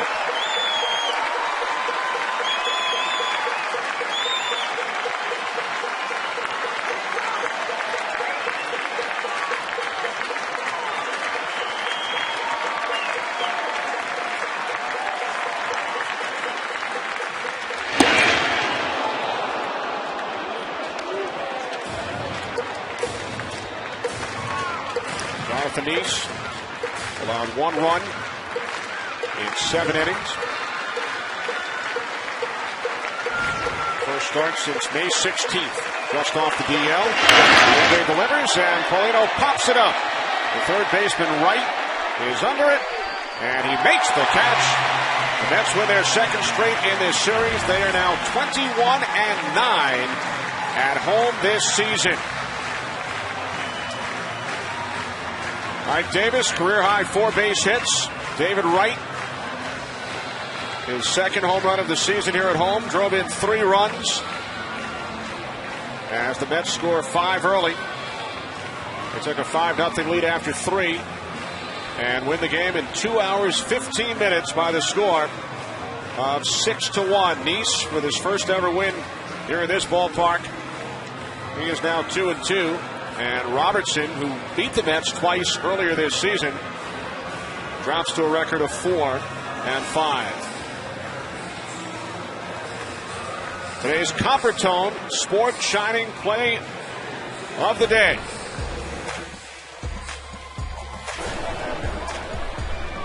Jonathan East, born the morning of October 27th, 1986. That night, the Mets won the World Series. Starting for the Mets here in 2010. Did not want to come out after 7. And we sent it downstairs to the field and Ken Rosenthal. Ken? Thanks, Kenny. We're here with David Wright, Ike Davis. Ike, let's start with you. 4 hits today, career high, 3 off the lefty. You have been slumping the last 10 games. How tough was it on you mentally? It was pretty tough. I was having bad at bats, and it was just a good day to get out here and hit the barrel 4 times and kind of feel like I helped the team, So it's exciting. You're here now. Tejada, Mejia, John Nice was terrific today. How much fun is it for you to have so many young players contributing? It's great because I played with Tejada for 2 years now, and just I know him, and he's an electric player, and seeing them all up here and doing well, it's pretty cool. Ike, thank you very much. David, a lot of young guys on this team right now. You starting to feel a little old? Yeah. No, we're having fun. I think we got a good mix. We got some guys that have been around for a few years and experienced some ups and downs, and we got some young up-and-comers that bring a lot of energy and bring that enthusiasm every day. So I think it's a good mix. We're going out there having fun and winning, at least when we're home. 1 home run for you today, 2-run homer, 3 RBIs.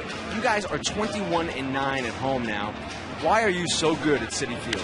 I don't know. I wish we could bottle this up and bring it on the road with us. I mean, if we could just go out there and find a way to scratch and claw a few more wins on the road, we'd be sitting pretty good. But we haven't been able to play well on the road for some reason. But coming here, this gives us a tremendous home field advantage when you come play in front of these fans and they get into the game and bring that energy every day. David, thank you very much. Kenny, back to you. All right, thanks very much, Ken. Congratulations to today's winners of Fox Tune In to Win, Matthew Lane and Nicholas. Thanks to all